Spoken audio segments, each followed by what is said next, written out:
S332. Sisi sedang merenung di kamarnya. Dia sudah tidak terlalu memikirkan tentang Ashifa. Pikirannya kembali fokus pada pelajaran di sekolah karena sebentar lagi ujian kelulusan. Tapi bukan itu yang mengganjal di hatinya. Orang tua Rangga. Sisi jelas mengetahui semua cerita orang tua Rangga. Wiratama yang kerap berkunjung ke rumahnya adalah ayah kandung Rangga. Saat Sisi sedang bergumul dengan pikirannya tentang Rangga dan orang tua kandungnya, dari atas balkon ruang bersantai Sisi melihat sebuah mobil yang melaju di halaman luas rumah Dharma Wangsa. Deg! Dia Tarumanegara. Seketika tubuh Sisi menegang. Ada apa gerangan lelaki yang kerap dicaci maki oleh Ashifa dalam buku hariannya datang ke rumah Sean Dharma Wangsa. Sean dan Lani menyambut kedatangan Taruman, sementara Sisi mengintip dari lantai 2. Setelah Sisi mendengar basa-basi antara orang tuanya dengan Taruman, tubuhnya kembali menegang saat Taruman ingin bertemu dengannya. Sisi ingin berlari saja ke kamarnya, tapi tubuhnya terasa membeku. Jelas dia enggan berhadapan dengan Taruman. Betapa cerita Taruman tertuang dengan sangat detail di dalam buku harian Ashifa.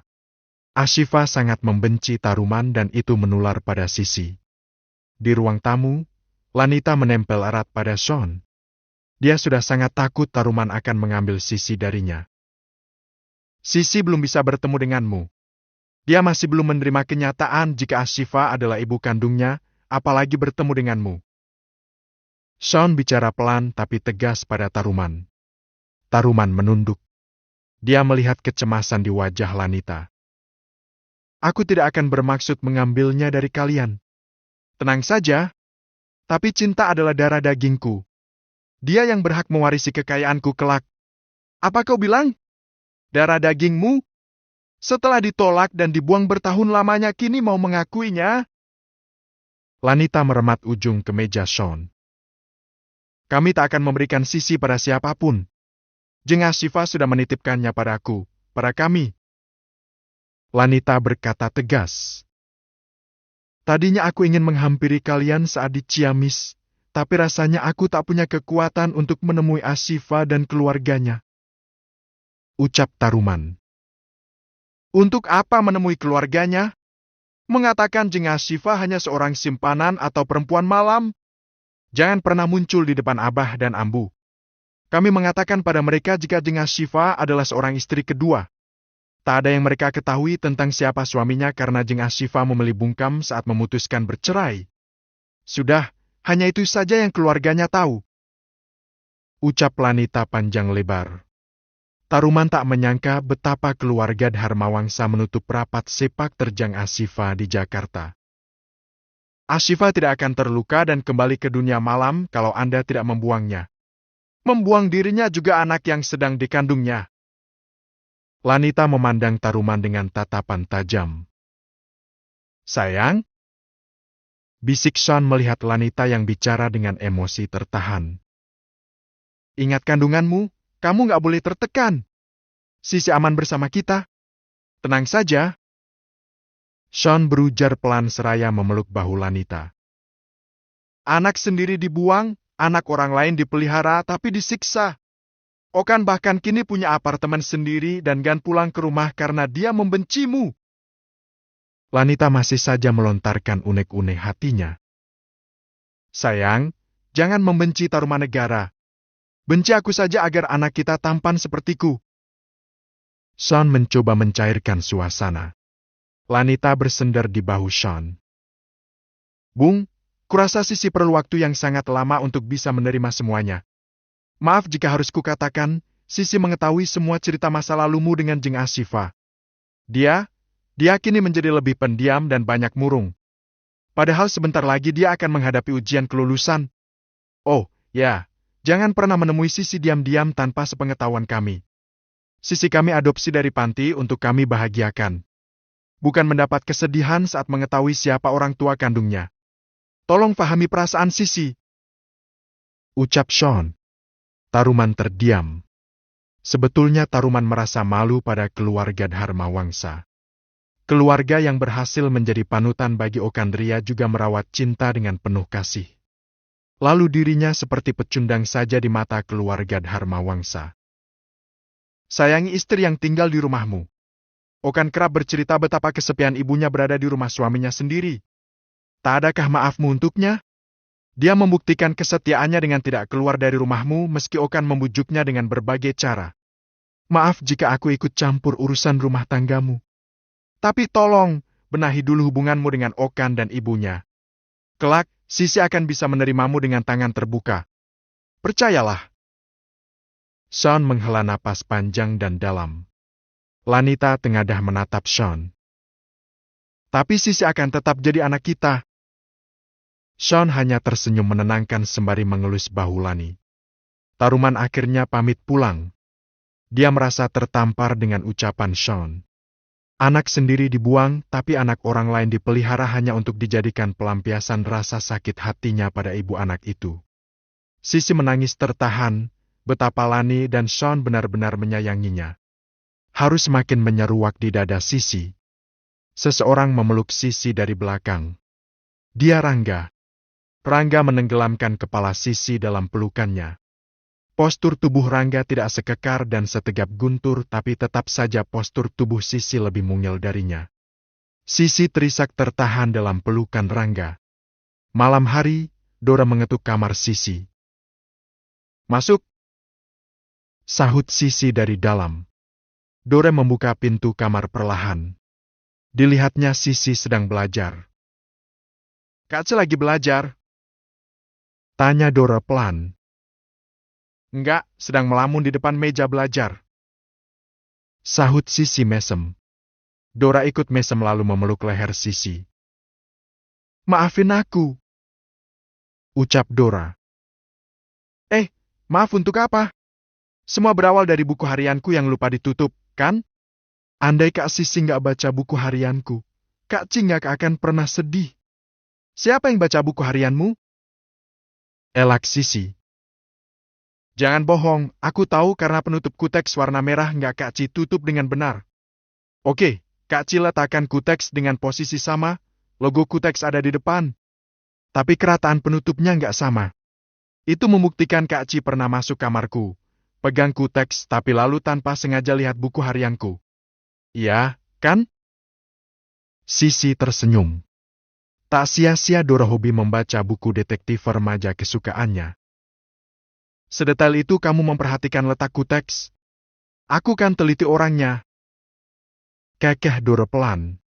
Sisi menghela napas dalam. Kamu nggak perlu minta maaf. Justru Kak Ci sangat berterima kasih karena keteledoranmu tidak menutup buku harian. Kak Ci sempat bertemu ibu kandung Kak Ci. Cinta melepaskan tangan Dora yang melingkar di lehernya lalu mengajak adiknya itu duduk di tepi tempat tidur. Itu, lihatlah. Sisi menunjuk tumpukan kado di atas meja rias yang tadi luput dari penglihatan Dora. Itu kado dari Ibu Shiva untuk Kak Ci, dan ini kado ulang tahun Kak Ci yang ke-17 2 bulan lagi. Sisi menunjukkan kalung emas berliontin huruf cinta dengan taburan permata di atasnya. Dora beranjak dari tepi tempat tidur.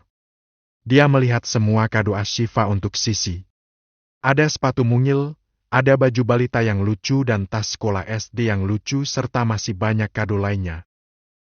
Ibu Shiva sebetulnya sangat menyayangi Kak Ci. Dora meraung terduduk di atas lantai. Dia merasa sedih dengan hidup Ashifa yang harus pergi secepat itu dengan tragis. Sisi terkejut melihat Dora menangis. Dora, jangan nangis. Nanti Kak Ci sedih lagi. Sisi memeluk Dora erat dan menciumi kepala Dora.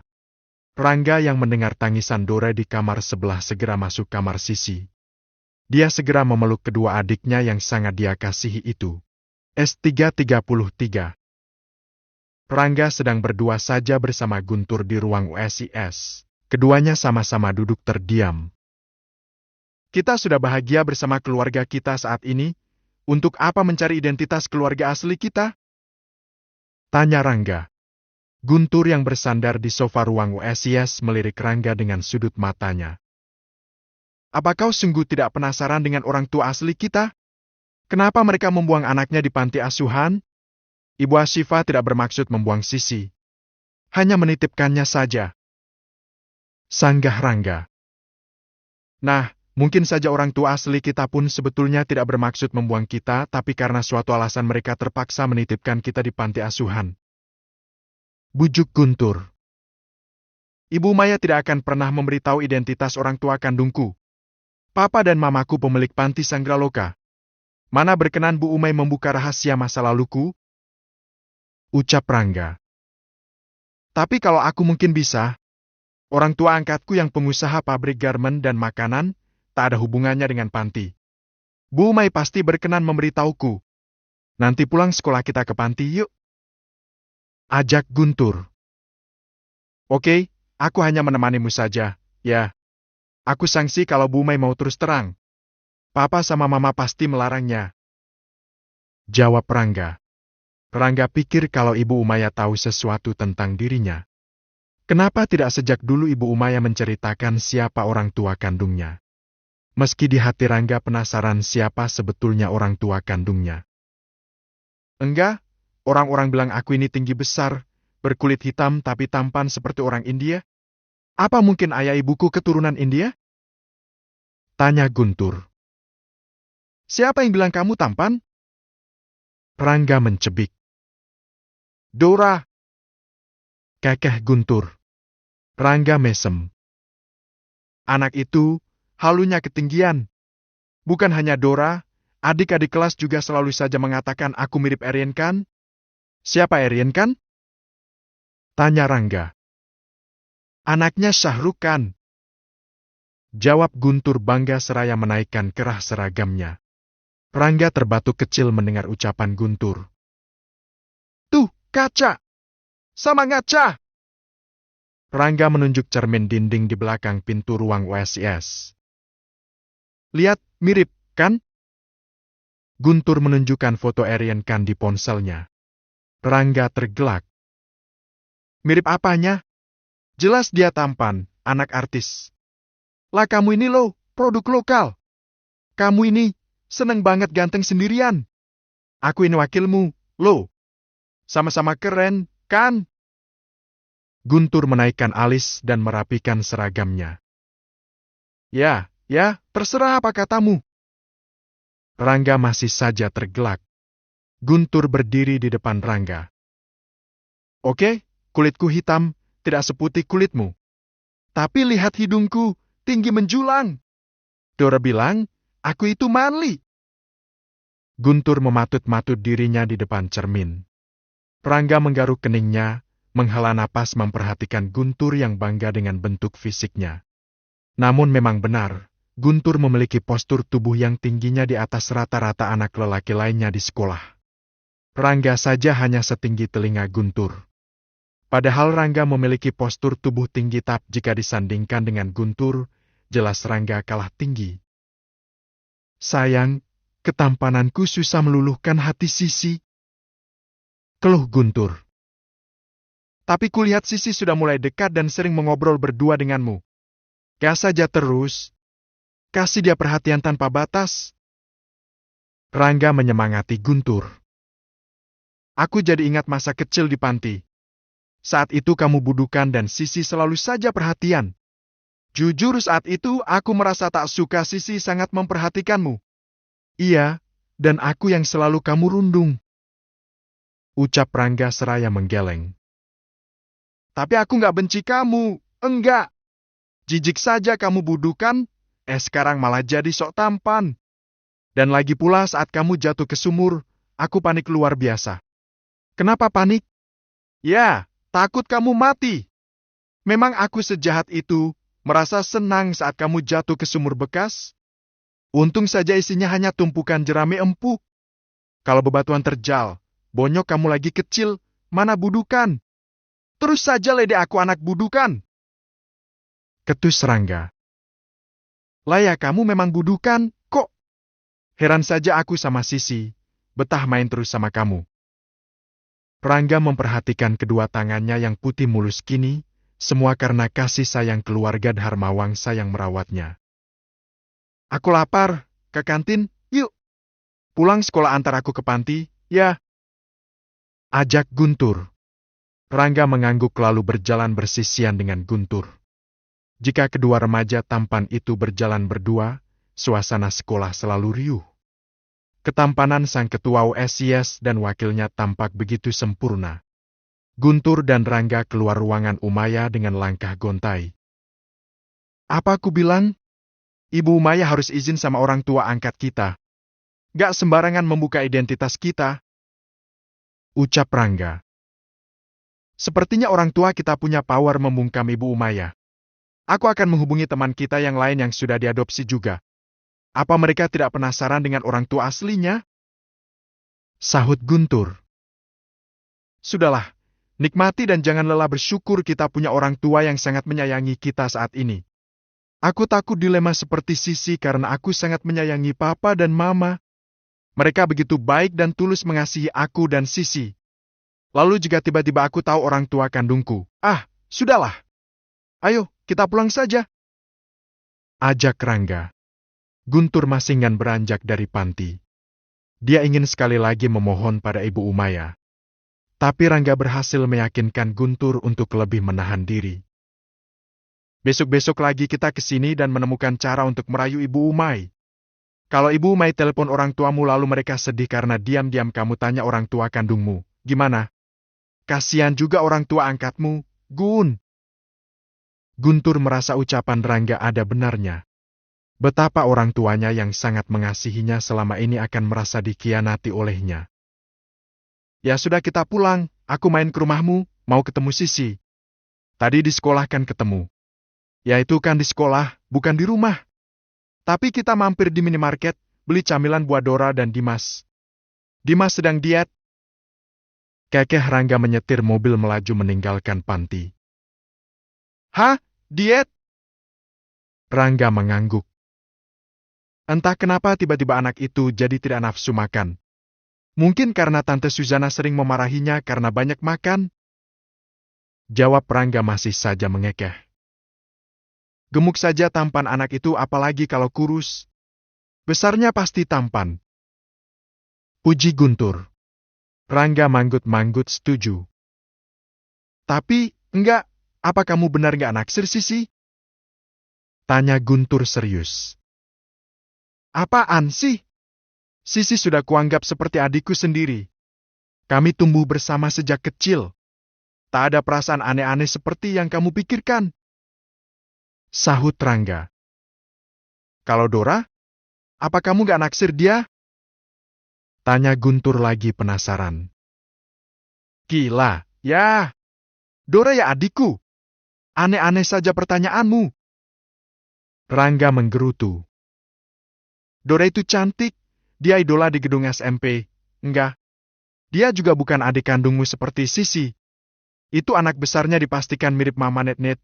Cantik. Puji Guntur. Rangga menempelkan telapak tangannya di dahi Guntur. Guntur menepisnya sembari menggerutu. Andai identitasmu terungkap, Dora besar bisa saja menyukaimu. Kuperhatikan dia sering cemberut pada Janes dan juga dengan para penggemarmu. Mungkin saja dia cemburu. Guntur terus saja melontarkan analisanya. Ya Tuhan, ampuni dosa-dosa temanku ini. Ucap Rangga sungguh-sungguh memohon pada Sang Khalik. Kalau itu sampai terjadi Dora dan kamu memiliki ikatan cinta di luar cinta adik dan kakak, rasanya seru seperti kisah-kisah film India dan novel-novel. Tampangmu boleh manly tapi hobi nonton film India dan baca novel mellow, mirip Mama Net-Net dan Tante Sus, sukanya baca novel. Cetus Rangga. Ya memang ada larangan kalau cowok manly sepertiku hobi nonton film India dan baca novel. Nah, kan, hobiku lihat film India, tampangku mirip-mirip lelaki India. Apa mungkin orang tuaku keturunan India? Guntur masih saja bersikukuh jika dirinya keturunan India. Rangga hanya menghela napas dalam dan panjang mendengar ocehan Guntur yang selalu saja menyebut-nyebut istilah India. Clue tentang orang tua kandung Guntur ada di novel terbaruku, Penjaga Tampan Gadis Buruk Rupa. S334. Taruman terpekur memandangi kolam ikan di halaman belakang rumahnya. Dia memancing tapi pikirannya tidak sedang berada di dekat kolam ikan. Taruman merenungi semua sikapnya selama ini. Ucapan Lanita tempo hari membuatnya berpikir beribu-ribu kali. Ranti melihat Taruman dari kejauhan. Suamiku sedang melamun. Apa gerangan yang sedang dia dipikirkan? Gumam Ranti. Dia harus segera makan siang.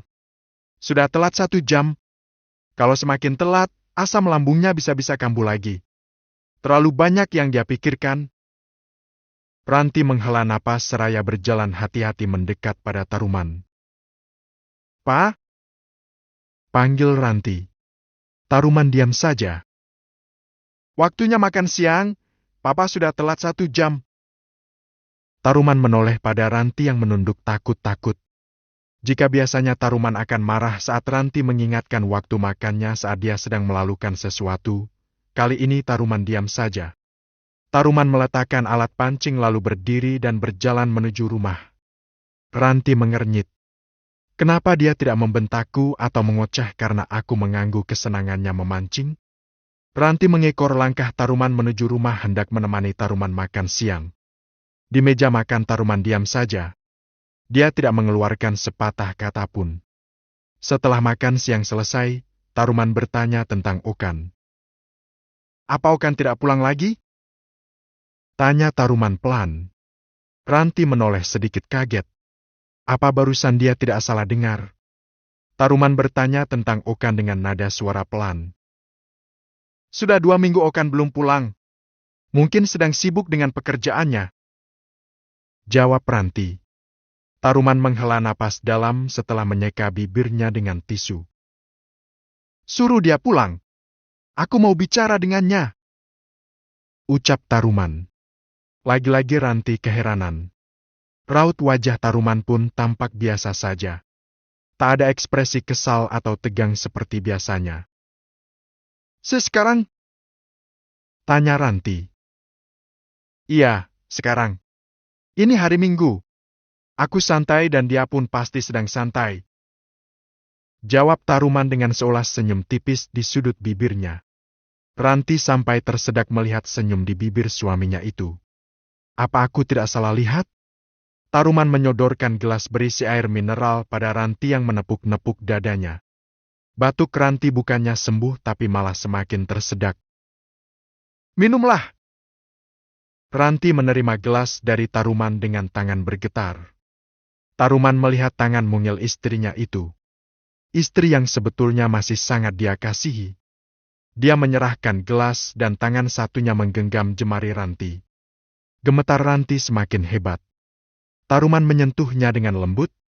Ya Tuhan, apa dirinya sedang bermimpi? "Minumlah dan telepon Okan minta dia ke sini secepatnya. Aku mau memancing lagi." "Oh, ya, terima kasih kau selalu mengingatkan jam makanku." Taruman beranjak dari kursinya. Ranti yang sedang meminum air pemberian Taruman malah kembali tersedak. Tapi dia menahannya. Segera Ranti berlari ke kamar hendak menelpon Okan. "Halo, Nak?" "Iya, Ma? Kamu apa bisa pulang sekarang juga?" tanya Ranti dengan suara was-was. "Kenapa, Ma? Kenapa suara Mama terdengar khawatir?" tanya Okan. "Kamu libur, kan? Segera pulang, ya. Mama takut terjadi apa-apa dengan papamu." "Kenapa dengan papa? Papamu bersikap aneh siang ini." "Aneh bagaimana?" Ranti menceritakan sikap Taruman yang berbeda dari biasanya. "Mama takut." "Loh, kok takut?"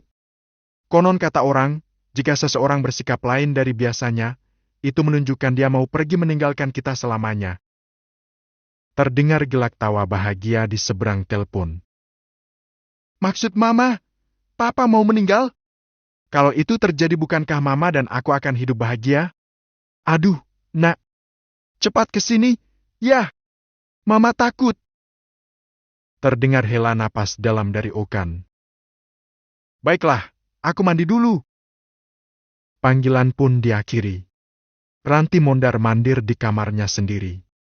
Dia memiliki kamar terpisah dari Taruman. Sudah bertahun lamanya mereka tidur terpisah. Sejak identitas Okan terungkap, Taruman gan menyentuh Ranti lagi. Selang 1 jam Okan datang. Ranti memeluknya erat. Di mana papa? Masih memancing dari tadi dan dia hanya melamun saja. Umpan sudah hilang, kemana tahu, dia masih saja memegangi alat pancing tanpa bereaksi. Pasti ada yang sedang dia pikirkan, jawab Ranti.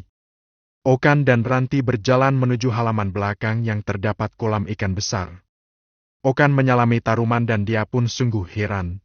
Ada seulas senyum tipis di sudut bibir Taruman. Taruma membereskan alat pancingnya. Ayo, kita ke ruang kerja papa. Ajak Taruman pelan. Okan dan Ranti saling berpandangan. Tapi mereka mengekor langkah Taruman menuju ruang kerja. Ranti dan Okan duduk bersebelahan. Taruman menghela napas dalam dan mengitari ruang kerjanya dengan berbagai kecamuk rasa. Seluruh isi ruang kerjanya menjadi saksi bisu bahwa dia kerap kali menyiksa Okan tanpa ampun. Tiba-tiba ada sakit yang menelikung hatinya. Okan tumbuh dewasa serta cakap berada dalam didikan orang lain. Begitu pula Sisi, hidup sehat bahagia bersama didikan orang yang sama. Tiba-tiba Taruman merasa sangat malu pada Okan dan istrinya. Apa malam ini kamu bisa menginap di rumah? Tanya Taruman pelan. Okan menatap Taruman hati-hati. Bisa, Pak. Ranti, apa kamar Okan selalu dibersihkan meski dia lebih betah tinggal di apartemennya? Tiap hari kamar Okan selalu dibersihkan, karena aku selalu berharap dia kembali pulang dan tinggal di sini. Bukan hanya datang dan menginap semalam saja. Jawab Ranti mengelus lengan Okan di sebelahnya.